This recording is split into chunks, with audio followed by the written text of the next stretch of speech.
इस वीडियो में मैं मार्क और उसके दोस्त तेंगांग की कहानी सुनाने जा रहा हूँ। मार्क ने उसे गोली मारी, लेकिन इससे उसे कोई नुकसान नहीं हुआ। मार्क, जिसके पास छिपने की कोई जगह नहीं थी, उस राक्षस द्वारा गला घोंट दिया गया। जब वह मरने ही वाला था, तेंगांग दौड़कर वापस आया। उसने राक्षस को चाकू मारकर मार्क की जान बचाई, लेकिन जैसे ही वह घाटी से बाहर निकला, उसके सामने एक और भूस्खलन आ गया। दोनों लुढ़क कर नीचे गिर गए। जब तेंगांग को होश आया तो वह एक छोटी सी धारा पर था। उसका पूरा शरीर बिखर गया था और उसके शरीर पर कई जगह चाकू के घाव थे। सौभाग्य से उसकी जान को कोई खतरा नहीं था। मार्क भी धारा में था और उसकी जान को भी कोई खतरा नहीं था, लेकिन वे दोनों अलग हो गए। कुछ देर बाद पहाड़ पर एक राक्षस की गुस्से भरी दहाड़ सुनाई दी। तेंगांग चिंतित हो गया कि मार्क खतरे में है, इसलिए वह चाकू लेकर पहाड़ की ओर दौड़ा। मार्क थक चुका था और आखिरकार घाटी से बाहर निकल आया। हालांकि वह बस लेट गया और आराम करना चाहता था। अचानक उसके बगल में एक विशाल मगरमच्छ प्रकट हो गया। अप्रत्याशित रूप से द्वीप पर न केवल डरावने राक्षस थे,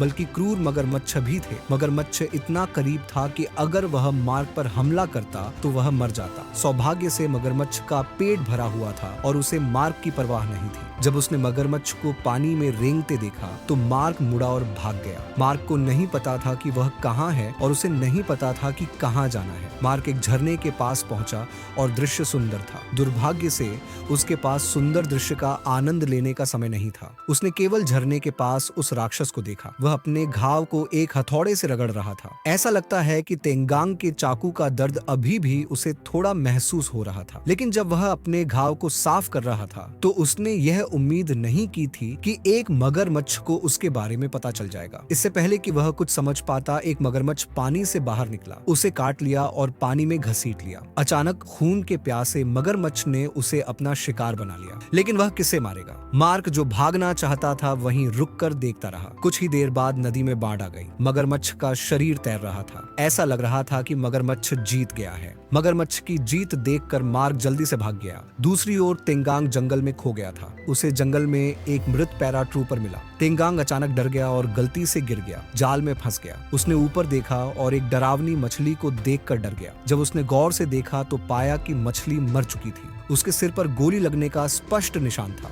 ऐसा लगता है कि यह मृत पैराट्रूपर ने किया था, लेकिन दोनों ही मर चुके थे। इससे यह भी पता चलता है कि द्वीप पर एक से अधिक मछलियां हैं। शायद ऐसे और भी भयानक जीव हों। तेंगांग को मृत पैराट्रूपर के हाथ में एक पिस्तौल मिली। हालांकि उसमें ज्यादा गोलियां मुक्त नहीं थी, लेकिन कम से कम कुछ अतिरिक्त तो थी। कुछ देर बाद तेंगांग ने एक गुफा के बाहर एक दुर्घटनाग्रस्त लड़ाकू विमान देखा। यह लड़ाकू विमान शायद उसी पैराट्रूपर का था। तेंगांग विमान की तलाशी लेना चाहता था, लेकिन उसमें कुछ नहीं था। अंधेरा होने लगा था। मार्क को भी जंगल में विमान का आधा पंख मिला। अपनी रक्षा के लिए मार्क ने विमान के एक टुकड़े से हथियार बनाया। फिर वह भी उस गुफा में गया जहां लड़ाकू विमान दुर्घटनाग्रस्त हुआ था। उसे कॉकपिट में एक फ्लेयर गन और एक लाइटर मिला। जंगल में आग का महत्व किसी से छिपा नहीं है। लाइटर से उनके जीवित रहने की संभावना काफी बढ़ जाती है। इसके अलावा मार्क को लड़ाकू विमान के नीचे एक बम भी मिला। अचानक उसकी मुलाकात यहाँ तेंगांग से हुई। तेंगांग ने मार्क को अपने साथ चलने के लिए कहा। ऐसा लगता है कि उन्हें कोई बड़ी खोज करनी है। वह मार्क को गुफा के अंदर ले गया। गुफा में उन्होंने एक विशाल कुल्हाड़ी लटकी हुई देखी। ऐसा लगता है कि यह किसी फिशमैन का घोंसला है। कुल्हाड़ी फिशमैन का बच्चा है।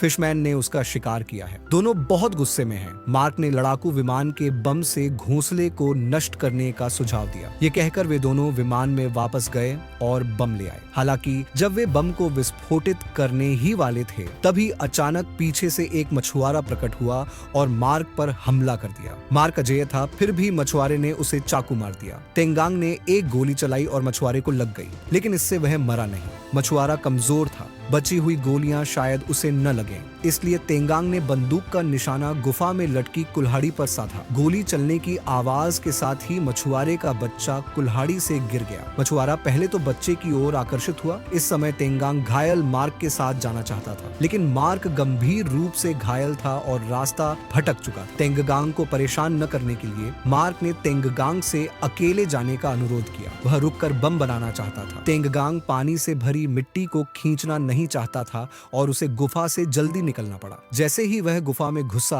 अंदर विस्फोट हो गया। पूरी गुफा आग की लपटों में घिर गई। ऐसा लगता है कि मछुआरा भी बहुत क्रूर था। शायद गुफा की आग को बाहरी दुनिया ने देख लिया था। कुछ समय बाद एक अमेरिकी विध्वंसक पोत तेंगांग को बचाने के लिए द्वीप पर आया। युद्धपोत के जाने के बाद एक घायल मछुआरा तट के पास दिखाई दिया। ऐसा लगता है कि विस्फोट में उसकी मृत्यु नहीं हुई। फिल्म यहीं समाप्त होती है और फिल्म में वर्णित भयानक जहाज भी एक अच्छा अवसर है। द्वितीय विश्व युद्ध में जापानी सेना युद्ध बंदियों को वापस छीन ले जाती थी, लेकिन उनके द्वारा इस्तेमाल किए गए जहाजों की हालत बेहद खराब थी। अक्सर बड़ी संख्या में युद्ध बंदियों को बचाया नहीं जा सका और उनकी मृत्यु हो गई।